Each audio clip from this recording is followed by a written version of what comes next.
क्या आपने कभी सोचा है कि लोग शव को अकेला क्यों नहीं छोड़ते? क्या सचमुच प्राण निकल जाने के बाद भी शरीर में कोई रहस्य छिपा रहता है?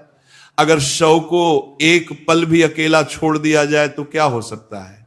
आज हम एक ऐसी कथा सुनने वाले हैं जो आपके रोंगटे खड़े कर देगी और बताएगी कि ये परंपरा अंधविश्वास नहीं बल्कि गहरा सत्य है। एक बार की बात है, द्वारका की संध्या बड़ी मोहक थी। समुद्र की लहरें किनारे से टकरा रही थीं और महल के आंगन में शांति का वातावरण था, परंतु गरुड़ जी के मन में शांति नहीं थी। उनके माथे पर चिंता की गहरी लकीरें थीं और आंखों में बेचैनी साफ झलक रही थी। उनके कदम धीमे धीमे चलते हुए श्री कृष्ण के पास पहुंचे। कृष्ण जी कमलासन पर विराजमान थे। उनके चेहरे पर वही दिव्य मुस्कान थी जो हर व्याकुलता को मिटा देती थी। परंतु आज गरुड़ जी को देख उनकी आंखों में प्रश्न था। कृष्णा जी बोले, गरुड़, आज तुम्हारे पंख स्थिर हैं और मुख पर चिंता की छाया है। ऐसा क्या हुआ? तुम तो सदा निडर और प्रसन्न रहते हो, आज इतना व्याकुल क्यों दिख रहे हो? गरुड़ जी बोले, प्रभु, ये सच है कि मैं निडर हूं, परंतु एक प्रश्न मेरे भीतर तूफान की तरह उठ रहा है। मैंने कई बार इस विचार को मन से निकालना चाहा, पर यह हर बार लौट आता है। कृष्णा जी बोले, गरुड़, तुम्हारे प्रश्न मेरे लिए कोई बोझ नहीं है, वे तो सत्य के द्वार खोलने का साधन है। बताओ क्या जानना चाहते हो? गरुड़ जी बोले, प्रभु, जब कोई मनुष्य मर जाता है तो लोग कहते हैं कि उसके शव को कभी अकेला नहीं छोड़ना चाहिए। मैं समझ नहीं पाता क्यों जब प्राण निकल जाते हैं तो वह देह केवल मिट्टी का पुतला रह जाती है। फिर उस निर्जीव शरीर से भय किस बात का है? लोग उसे अकेला क्यों नहीं छोड़ते? कृष्ण जी की मुस्कान एक क्षण में गंभीरता में बदल गई। उनकी आंखें सागर की तरह गहरी और शांत हो गईं। वे कुछ पल मौन रहे, मानो भीतर किसी गूढ़ रहस्य को टटोल रहे हो। फिर धीरे धीरे कृष्ण जी बोले, गरुड़, तुम्हारा प्रश्न साधारण नहीं है। यह मृत्यु के उस रहस्य को छूता है जिसे बहुत कम लोग समझते हैं। प्राण निकलने के बाद भी देह पूरी तरह रिक्त नहीं हो जाती। वह एक ऐसा द्वार बन जाती है जिससे ना केवल आत्मा की यात्रा होती है बल्कि अदृश्य शक्तियां भी आकर्षित होती हैं। गरुड़ जी की आंखें विस्मय से फैल गईं। वे श्री कृष्ण के ओर निकट खिसक आए। गरुड़ जी बोले, प्रभु, क्या आप कह रहे हैं कि शव मात्र शरीर नहीं रह जाता, उसमें कोई अदृश्य शक्ति सक्रिय रहती है? कृष्ण जी बोले, हां, गरुड़, मृत्यु के बाद कुछ समय तक आत्मा देह के समीप बनी रहती है। उस समय उसका बंधन बहुत नाजुक होता है। यही कारण है कि शास्त्र कहते हैं शव को अकेला ना छोड़ा जाए, क्योंकि उस समय एक अदृश्य आकर्षण उत्पन्न होता है और वही आकर्षण ऐसी शक्तियों को बुला सकता है जो जीवितों के लिए विनाशकारी हैं। कृष्णा जी की यह बात सुनकर गरुड़ जी का मन और अधिक व्याकुल हो उठा। वे सोच में पड़ गए, आखिर ऐसा क्यों होता है? कौन सी शक्तियां उस देह को अपनी ओर खींचती हैं? कृष्णा जी बोले, गरुड़, यदि तुम ये जानना चाहते हो तो मैं तुम्हें एक कथा सुनाऊंगा, एक ऐसी कथा जो इस रहस्य को उजागर करेगी लेकिन साथ ही तुम्हें हिला भी देगी। कृष्णा जी की आंखों में चमक और गंभीरता का संगम था। गरुड़ जी ने श्रद्धा से सर झुका दिया। गरुड़ जी बोले, प्रभु, मैं तैयार हूं, कृपा कर मुझे वह कथा सुनाइए। कृष्णा जी हल्के से मुस्कुराए, पर उनकी मुस्कान के पीछे गूढ़ रहस्य छिपा था। कृष्णा जी बोले, तो सुनो गरुड़, क्यों शव को अकेला नहीं छोड़ा जाता है?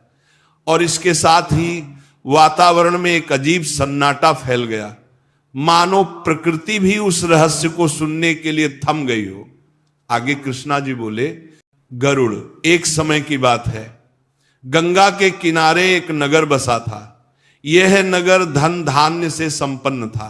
लोग धार्मिक भी थे, परंतु धीरे धीरे उनमें दिखावा और लालच घर करने लगा था। धर्म का बाहरी प्रदर्शन था, लेकिन भीतर से मनुष्य अपने कर्मों से दूर होते जा रहे थे। गरुड़ जी ध्यान से सुन रहे थे। कृष्णा जी ने आगे कहना शुरू किया। कृष्णा जी बोले, उसी नगर में एक धनी व्यापारी रहता था। वह धन का अत्यंत लोभी था। उसने जीवन भर सिर्फ सोना, चांदी और जमीनें इकट्ठा की, परंतु धर्म कर्म की ओर उसने कभी ध्यान नहीं दिया। मृत्यु अटल है और एक दिन अचानक बीमारी ने उसे घेर लिया। चिकित्सक आए, मंत्रोच्चार हुआ, लेकिन उसका प्राण धीरे धीरे शरीर को छोड़ने लगा। नगर में हलचल मच गई। व्यापारी बड़ा प्रतिष्ठित था। जब उसका देहांत हुआ तो पूरा नगर शोक में डूब गया। उसके घर के बाहर लोगों की भीड़ उमड़ पड़ी। स्त्रियां रोने लगीं, पुरुष शोक में सिर झुकाए खड़े रहे। सब ये सोच रहे थे कि इतने धनी व्यक्ति का अंत ऐसा होगा, किसी ने सोचा भी न था। कृष्णा जी बोले, व्यापारी के परिवार ने अंतिम संस्कार की तैयारी शुरू की। शमशान तक ले जाने की व्यवस्था हो रही थी, परंतु गरुड़ वही गलती हुई जो नगर के लिए अभिशाप बन गई। गरुड़ जी बोले, कैसी गलती प्रभु? कृष्णा जी बोले, उस व्यापारी का शव रात को अकेला छोड़ दिया गया। लोग थक चुके थे, परिवार वाले भी रो रो कर चूर हो गए। उन्होंने सोचा सुबह होते ही अंतिम संस्कार करेंगे। इस बीच शव को एक कक्ष में रखकर सब विश्राम करने चले गए। आधी रात का समय था। आकाश में गहरे बादल छा गए। अचानक नगर में अजीब सी हवा चलने लगी। जो दीपक शव के पास जल रहे थे वे एक एक कर बुझने लगे। पूरा कक्ष अंधकार में डूब गया। उस अंधकार में व्यापारी का शव अकेला पड़ा रहा। कक्ष में सन्नाटा इतना गहरा था कि पत्तों की खड़खड़ाहट भी डरावनी लगती थी। तभी वहां से गुजरने वाले एक पहरेदार की नजर उस कमरे पर पड़ी। उसने देखा कि शव जिस पलंग पर रखा था उसके आसपास हल्की सी धुंध फैल रही है। वह धुंध किसी साधारण धुएं जैसी नहीं थी, उसमें एक अजीब सी ठंडक थी। पहरेदार घबराकर वहीं खड़ा रह गया। उसकी सांसें तेज हो गई।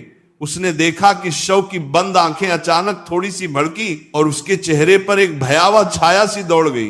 कृष्णा जी ने गंभीर स्वर में कहा, सुबह जब परिवार वाले कमरे में पहुंचे तो सबके होश उड़ गए। व्यापारी का शव वहीं पड़ा था, लेकिन उसकी आंखें पूरी तरह खुली हुई थी। चेहरा ऐसा लग रहा था मानो मृत्यु के बाद भी किसी अदृश्य शक्ति ने उस पर कब्जा कर लिया हो। गरुड़ जी कांप उठे। वे बोले, प्रभु ये कैसे संभव है? प्राण निकलने के बाद भी शव की आंखें खुली। क्या कोई शक्ति उस शरीर के भीतर उतर आई थी? कृष्णा जी ने गहरी सांस ली और बोले, गरुड़, यही वह भय है जिसके कारण शास्त्रों में कहा गया है, शव को अकेला मत छोड़ो। क्योंकि जब देह अकेली पड़ती है तो वो एक शून्य बन जाती है, और शून्य को भरने के लिए अदृश्य शक्तियां अपना रास्ता खोज लेती है। कृष्णा जी थोड़ी देर रुके। उनकी आंखों में गहरी रहस्यमयता थी। उन्होंने गरुड़ जी की ओर देखा और धीमे स्वर में कहा, पर यह तो केवल शुरुआत थी। असली भय तो तब प्रकट हुआ जब नगरवासियों ने उस रात पहरेदार की गवाही सुनी। कृष्णा जी बोले, गरुड़, जब सुबह व्यापारी का शव देखा गया तो सबके रोंगटे खड़े हो गए। उसकी आंखें खुली हुई थी और चेहरे पर अजीब सी मुस्कान जम गई थी। परिवार वाले चीख पड़े। नगरवासी भयभीत होकर पीछे हट गए। किसी ने भी ऐसा दृश्य पहले नहीं देखा था। लोग एक दूसरे से फुसफुसाने लगे। तभी नगर का पहरेदार आगे आया। उसका चेहरा पीला था, आंखें भय से फैली हुई थी। पहरेदार बोला, मैंने रात को सब देखा है। जब सब विश्राम करने चले गए थे, मैं पहरा दे रहा था, तभी मैंने उस कमरे की ओर देखा जहां शव रखा था। लोग सन्नाटे में उसकी ओर देखने लगे। पहरेदार कांपते हुए बोला, वहां एक आकृति खड़ी थी, वहां इंसान जैसी थी, पर उसके पैर जमीन को छू नहीं रहे थे। उसकी आंखें लाल अंगारों की तरह चमक रही थी। भीड़ में हलचल मच गई। किसी ने कहा, यह तुम्हारा भ्रम होगा, लेकिन पहरेदार ने हाथ उठाकर सबको चुप करा दिया। पहरेदार बोला, नहीं, मैंने अपनी आंखों से देखा। वह छाया धीरे धीरे शव की ओर झुकी और फिर उस शरीर में समा गई। ये सुनते ही स्त्रियां रो पड़ी। बच्चे अपने माता पिता से चिपक गए। नगरवासियों की रीढ़ में सिहरन दौड़ गई। किसी ने कहा, शव को तुरंत श्मशान ले चलो। तो कोई बोला, अब तो इसमें प्रेत बस चुका है। कृष्णा जी बोले, गरुड़ नगर का भय अब बढ़ चुका था। लोग सोच रहे थे कि यह शव अब साधारण नहीं रहा, ये किसी अदृश्य शक्ति का आश्रय बन गया है। गरुड़ जी ने चिंतित होकर पूछा, प्रभु, क्या उस छाया ने सचमुच शव को अपना बना लिया था? कृष्णा जी गंभीर स्वर में बोले, हाँ गरुड़, यही कारण है कि उस रात के बाद नगर में अजीब घटनाएं शुरू हुई, घटनाएं जिन्होंने पूरे नगर को संकट में डाल दिया। कृष्णा जी बोले गरुड़, उस व्यापारी का शव अब साधारण नहीं रहा था, उसमें अदृश्य छाया बस चुकी थी। और जब किसी शरीर में ऐसी शक्ति प्रवेश करती है तो उसका असर केवल शव तक सीमित नहीं रहता, पूरा नगर उसकी छाया से गिरने लगता है। उस दिन से अजीब घटनाएं शुरू हो गईं। रात को बच्चों के रोने की आवाजें सुनाई देने लगी, जबकि वे गहरी नींद में सो रहे होते। घरों के कोनों से अजीब सी फुसफुसाहट सुनाई देती, जैसे कोई अनदेखी जुबान मंत्र बुदबुदा रही हो। कुएं से अचानक हंसी की गूंज निकलती और आंगन में रखा दीपक अपने आप बुझ जाता। लोग डर के मारे घरों से बाहर निकलने से कतराने लगे।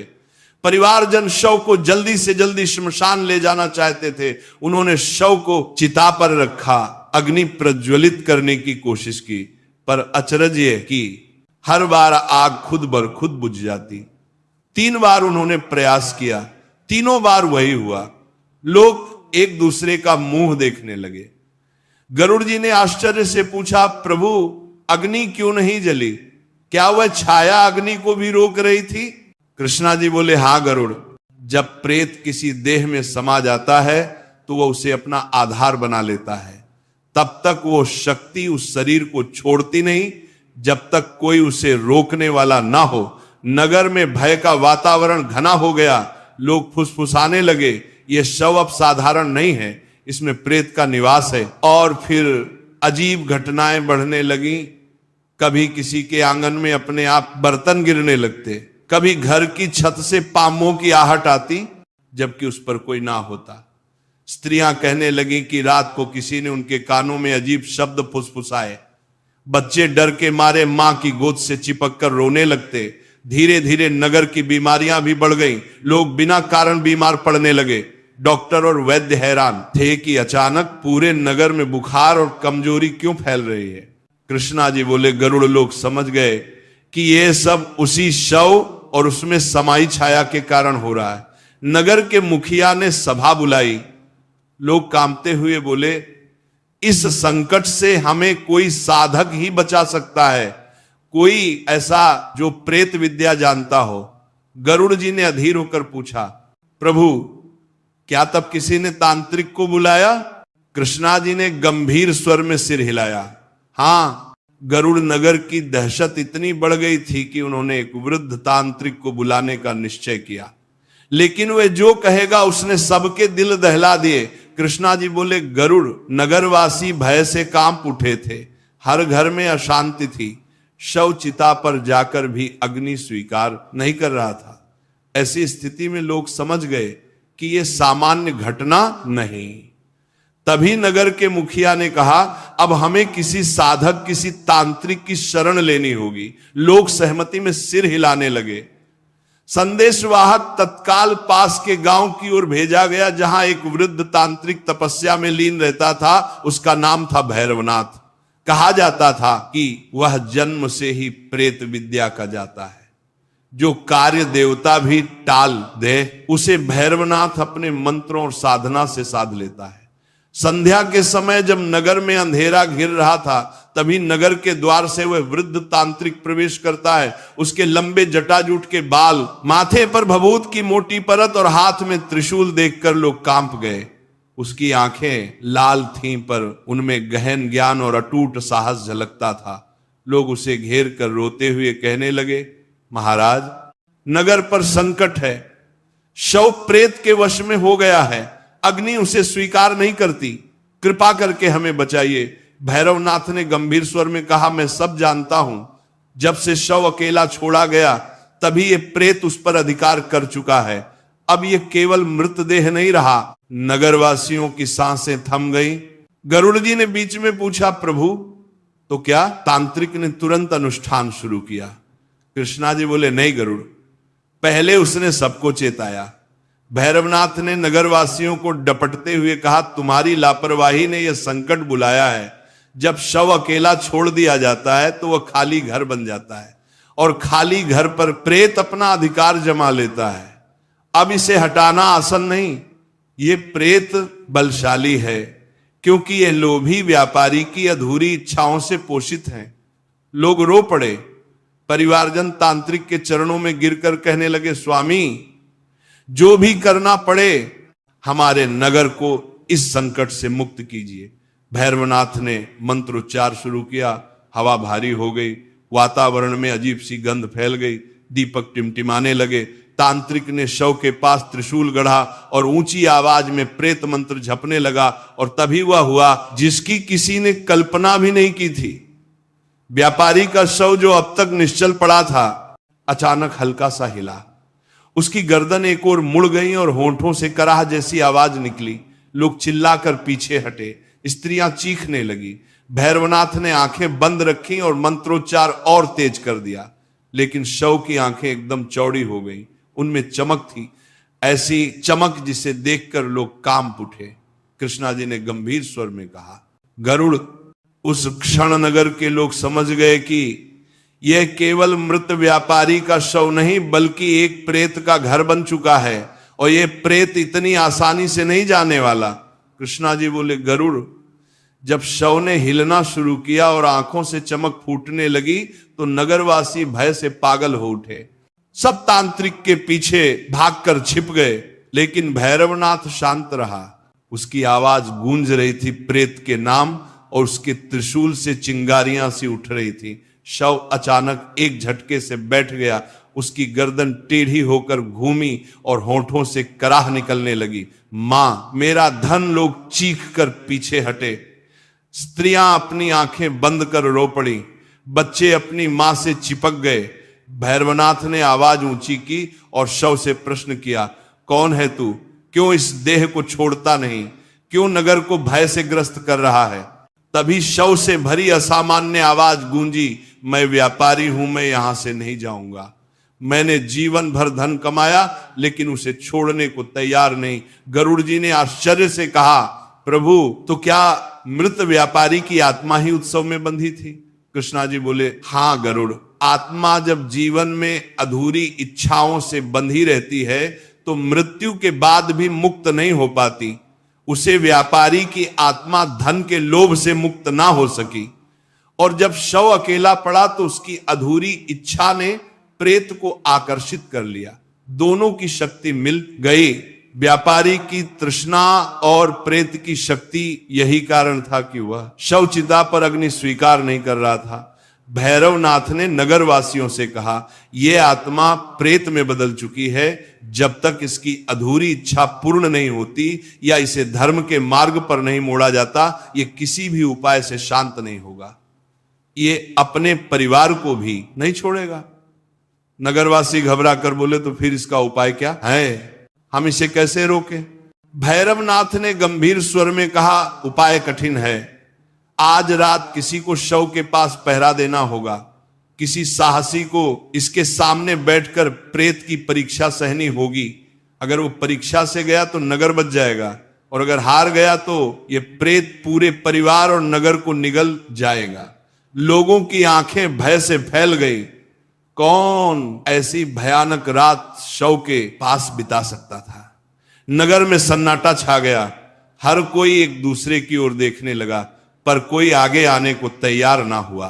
कृष्णा जी ने धीमे स्वर में कहा, गरुड़, यही वह क्षण था जब व्यापारी के परिवार को समझ आया कि संकट से मुक्ति केवल बलिदान से ही संभव है और इस बलिदान के लिए कौन आगे आएगा, यह निर्णय नगर को हिला देने वाला था। कृष्णा जी बोले, गरुड़, जब तांत्रिक ने कहा कि शव के पास पूरी रात किसी को पहरा देना होगा तो पूरा नगर सहम गया। लोग एक दूसरे की ओर देखने लगे, परंतु किसी में साहस नहीं था। परिवार के लोग फूट फूट कर रोने लगे। व्यापारी की पत्नी बोली, हमारा क्या दोष है? हमने तो कभी किसी का बुरा नहीं किया। यह अभिशाप हमें क्यों झेलना पड़ रहा है? भैरवनाथ का स्वर कठोर था, इसका दोष तुम पर नहीं, तुम्हारे पति की अधूरी इच्छाओं पर है, परंतु यह संकट पूरे नगर पर है। अगर आज रात शव के पास कोई नहीं बैठा तो प्रेत और अधिक शक्तिशाली हो जाएगा, तब इसे रोकना असंभव होगा। गरुड़ जी ने ध्यान से सुना और कहा, प्रभु, फिर क्या हुआ? क्या नगर में कोई आगे आया? कृष्णा जी ने सिर झुकाया और बोले, गरुड़, उस क्षण व्यापारी का पुत्र आगे बढ़ा। उसका चेहरा डर से पीला था, पर आंखों में दृढ़ निश्चय था। उसने कांपती आवाज में कहा, यदि मेरे पिता की आत्मा को मुक्ति तभी मिलेगी जब शव के पास कोई रात भर जागेगा तो मैं तैयार हूं। मैं अपने पिता को अकेला नहीं छोड़ूंगा। नगरवासियों ने उसकी ओर देखा, कोई रोने लगा, कोई उसे रोकने की कोशिश करने लगा। व्यापारी की पत्नी चीख पड़ी, नहीं बेटा, तुम मत जाओ। वह शव तुम्हारे पिता का नहीं रहा, वह प्रेत का घर बन चुका है। लेकिन पुत्र ने मां के आंसू पोंछते हुए कहा, मां, अगर मैंने साहस नहीं किया तो ये नगर और हमारा परिवार नष्ट हो जाएगा। पिता का अपमान भी यही होगा कि मैं डर कर पीछे हट जाऊं। भैरवनाथ ने उसकी पीठ थपथपाई और कहा, याद रखना भाई, तुम्हें हर पाल तोड़ेगा। प्रेत तुम्हारे मन को छलने की कोशिश करेगा, पर यदि तुम भगवान का नाम स्मरण कर स्थिर रहोगे तो तुम बच जाओगे। और नगर भी, रात आई, शव के पास एक दीपक जलाया गया। नगरवासी दूर से देख रहे थे, पर कोई पास जाने की हिम्मत नहीं कर सका।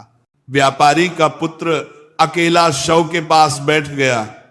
उसकी आंखों में डर साफ झलक रहा था, पर होठों पर भगवान का नाम था। घड़ी घड़ी समय बीतता गया। आधी रात का समय आया। अचानक कमरे में ठंडी हवा का झोंका चला। दीपक बुरी तरह टिमटिमाने लगा और फिर शव ने धीरे धीरे अपनी गर्दन उठाई। उसकी आंखें चमक रही थी, होंठ हिले और गहरी डरावनी आवाज गूंजी, पुत्र। नगर की स्त्रियां बाहर खड़ी चीख पड़ी। नगरवासी भय से पीछे हट गए, पर व्यापारी का पुत्र वहीं बैठा कांपते हुए उस शव को देख रहा था। कृष्ण जी ने गंभीर स्वर में कहा, गरुड़, यही वह क्षण था जब पुत्र ने अपने पिता को पुकारते सुना, पर वह आवाज पिता की नहीं थी, वो आवाज प्रेत की थी। और यही आवाज तय करती कि नगर का भविष्य क्या होगा। कृष्ण जी बोले, गरुड़, आधी रात का वो क्षण इतना भयावह था कि पूरे नगर की सांसें थम गई। व्यापारी का शव धीरे धीरे उठकर बैठ गया। उसकी आंखों में लाल चमक थी और होठों से आवाज गूंजी, पुत्र मेरे पास आओ। व्यापारी का पुत्र कांप रहा था। उसका शरीर पसीने से भीग गया, पर उसने साहस जुटाकर उत्तर दिया, पिता, यदि आप सच में मेरे पिता हैं तो कहिए, आपकी आत्मा को मुक्ति कैसे मिलेगी। तभी शव से विकृत हंसी गूंजी। आवाज इतनी भयानक थी कि दीपक बुझ गया। पूरा कमरा अंधकार में डूब गया। केवल शव की आंखों की लाल रोशनी चमक रही थी। आवाज बोली, मुझे धन चाहिए, मेरा सोना, मेरी गुप्त गुफा में रखा हुआ खजाना, जब तक वह नहीं मिलेगा मैं नहीं जाऊंगा। नगरवासी दंग रह गए। परिवार के लोग चीख पड़े। किसी ने कहा, देखा, ये व्यापारी की आत्मा नहीं, प्रेत है, यह केवल लोभ की भाषा बोल रहा है। भैरवनाथ ने जोर से मंत्रोच्चार किया। कमरे में एक दिव्य प्रकाश फैलने लगा। उस प्रकाश ने अंधकार को चीर दिया। शव की आंखें कुछ क्षण के लिए बंद हो गईं। कृष्ण जी बोले, गरुड़, उसी समय व्यापारी की आत्मा और प्रेत की शक्ति के बीच संघर्ष शुरू हुआ। आत्मा अपनी मुक्ति चाहती थी, पर लोभ ने उसे जकड़ रखा था। और जब भी कोई आत्मा लोभ में फंस जाती है, प्रेत उस पर अधिकार जमा लेता है। व्यापारी का पुत्र कामपति आवाज में बोला, पिता, आपके धन का क्या मूल्य है? वह धन ही आपको बंधन बना रहा है। छोड़ दीजिए इसे और प्रभु का नाम लीजिए। शव कुछ क्षण तक हिला। उसका मुंह खुला और चीख निकल गई, मानो दो शक्तियां भीतर लड़ रही हों, एक लोभ की और दूसरी आत्मा की।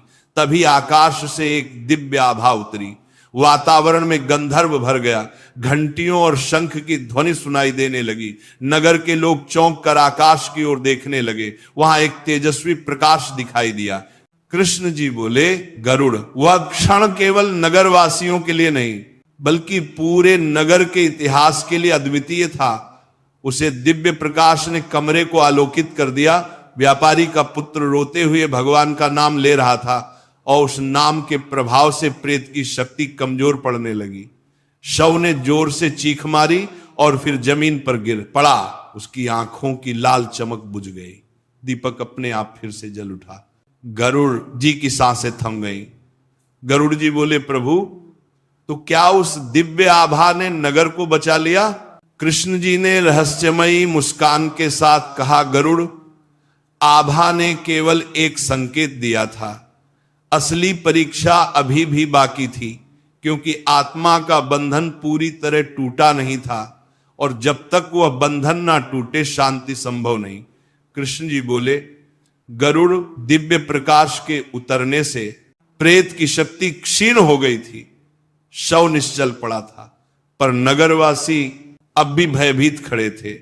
व्यापारी का पुत्र आंसुओं से भीगा हुआ भगवान का नाम जप रहा था। इसी क्षण नगर को यह बताना आवश्यक हो गया कि शव को अकेला क्यों नहीं छोड़ा जाता। गरुड़ जी बोले, प्रभु कौन सा सत्य? कृष्ण जी ने गंभीर स्वर में उत्तर दिया, जब किसी का प्राण निकलता है तब उसका शरीर केवल मिट्टी नहीं होता, उस समय आत्मा और देह के बीच एक सूक्ष्म डोर बनी रहती है। ये डोर बहुत नाजुक होती है, परंतु पूरी तरह टूटी नहीं होती। उसी समय शव एक ऐसा द्वार बन जाता है जिसे देख अदृश्य शक्तियां आकर्षित होती हैं। गरुड़ जी की आंखें विस्मय से फैल गईं। गरुड़ जी बोले, तो शव के पास पहरा रखने का कारण यही है प्रभु। कृष्ण जी बोले, हां गरुड़, जब शव अकेला छोड़ दिया जाता है तो वह शून्य में बदल जाता है, और शून्य कभी खाली नहीं रहता। उस शून्य को भरने के लिए प्रेत, पिशाच और नकारात्मक शक्तियां दौड़ पड़ती हैं। वे शव को अपना आश्रय बना लेती हैं। यही कारण है कि शास्त्रों में कहा गया है, शव को अकेला मत छोड़ो। कृष्ण जी ने आगे कहा, गरुड़ आत्मा मृत्यु के बाद भी अपने आसपास भटकती है।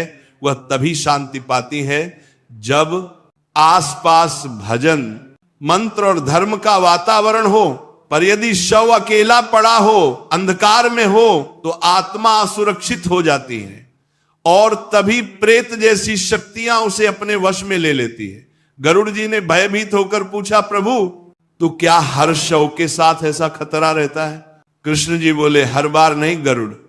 जो आत्माएं धर्म से जुड़ी होती हैं, जिनके कर्म शुद्ध होते हैं, वे तुरंत परमात्मा के मार्ग पर बढ़ जाती है। पर जो आत्माएं लोभ, मोह और अधूरी इच्छाओं से बनी होती हैं, उनका बंधन टूटा नहीं होता, और ऐसे ही शव सबसे बड़ा आकर्षण बनते हैं प्रेत शक्तियों के लिए। नगरवासी अब समझ गए थे कि उनके साथ जो घटित हुआ वह क्यों हुआ। व्यापारी के लोभ ने ही उसकी आत्मा को रोक रखा था, और शव को अकेला छोड़ देने की भूल ने प्रेत को अवसर दे दिया। कृष्णा जी बोले, गरुड़, यही सत्य है। शव केवल मिट्टी का ढेर नहीं, वह एक पल है, आत्मा और अदृश्य लोक के बीच का पुल। जब तक वह पुल सुरक्षित ना किया जाए, तब तक कोई भी बुरी शक्ति उस पर अधिकार कर सकती है। इसीलिए शास्त्रों ने कहा है, शव को अकेला मत छोड़ो। मंत्रोच्चार और दीपक ही वो ढाल हैं जो आत्मा की रक्षा करते हैं। गरुड़ जी का हृदय भर आया। उन्होंने हाथ जोड़ते हुए कहा, प्रभु अब मैं समझ गया, जो बात मुझे केवल अंधविश्वास लगती थी वह वास्तव में एक गहरा रहस्य है। कृष्णा जी ने हल्की मुस्कान के साथ कहा, गरुड़, सत्य कभी अंधविश्वास नहीं होता, वह केवल तब तक रहस्य रहता है जब तक उसे समझा ना जाए, और आज तुमने उस रहस्य को जान लिया। मृत्यु ये ऐसा शब्द है जिसे सुनते ही मनुष्य कांप उठता है, लेकिन सत्य यही है कि मृत्यु जीवन का सबसे बड़ा यथार्थ है। हम सब जानते हैं कि जन्म लिया है तो एक दिन मृत्यु भी निश्चित है, पर सवाल यह है कि मृत्यु के बाद क्या होता है।